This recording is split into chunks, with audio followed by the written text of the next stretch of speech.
at the Pulaski County High School Culinary Arts Department, and today we're going to show you a couple of things you could make at home since you don't have the chance to go to the fair that you might have gone to this summer. Maybe your county fair got canceled, or maybe you usually go to the Virginia State Fair.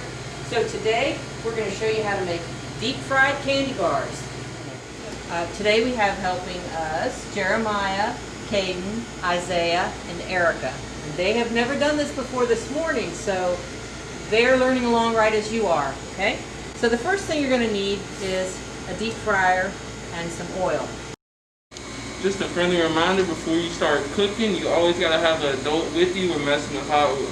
Now, we have a commercial deep fryer, so we are going to use that. At your house, if you don't have one, you can use just a stock pot from your kitchen.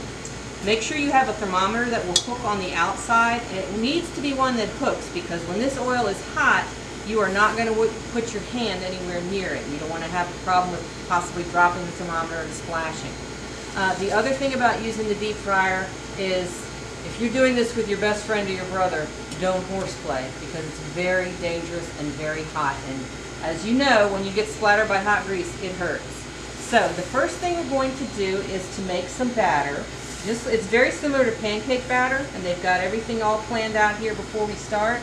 It does take corn flour, which you can find in any grocery store. It's right next to where the flour is, and it'll say right on the bag, corn flour. That helps to make the outside of the candy bar crunchy.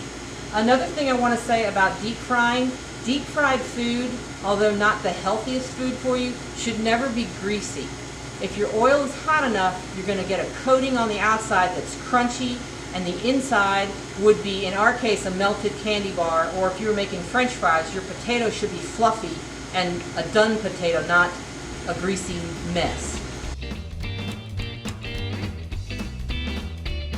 2 cups of flour, 1 cup of corn flour,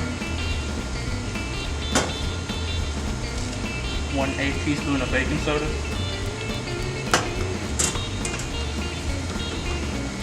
and 2 cups of milk.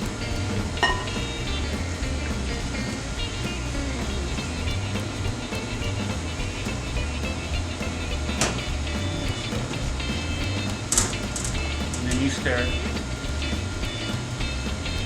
So, we've already got some batter prepared for this, or pre-made, so we're going to start with that. Thanks, guys. So, let's talk about which candy bars we're going to do. Which ones do you want to do first? 3 Musketeers. The 3 Musketeers. Let's see how this one works out. Now, before you put your candy bar into the deep fryer, you're going to want to freeze it. So that way, it's firm and cold, and you're not going to worry about it melting too soon before the outside of the candy bar is done.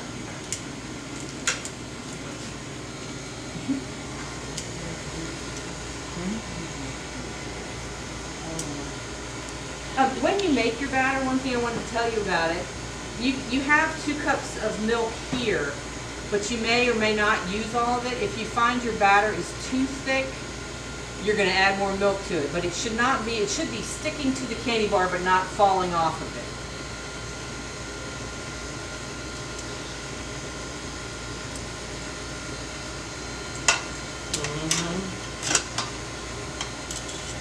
Isaiah, does the candy bar fall to the bottom when you first put it in?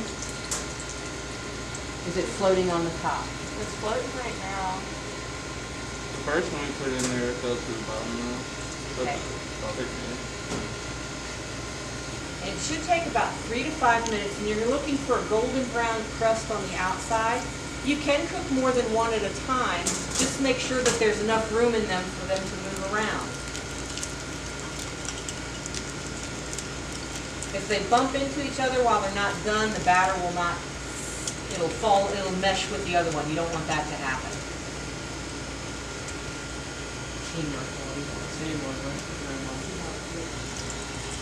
It looks very much like a hush puppy. Now you can use a fun-sized candy bar, a mini-sized candy bar, just alter the time that you cook it. Obviously the mini candy bars will go much faster. We're using fun-size today.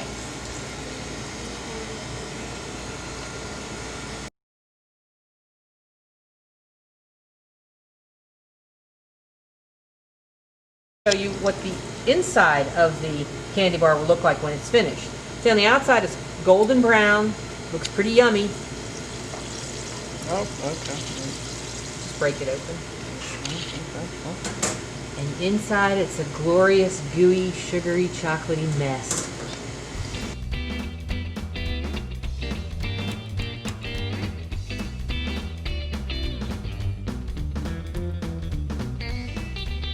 Feel the oil. Okay. Release the heat. Oh, hold on. Getting focused. Okay. Is it focused? Yep. It's hot. Thank you for coming to our culinary kitchen today, and I hope you try some things out at your house. Bye.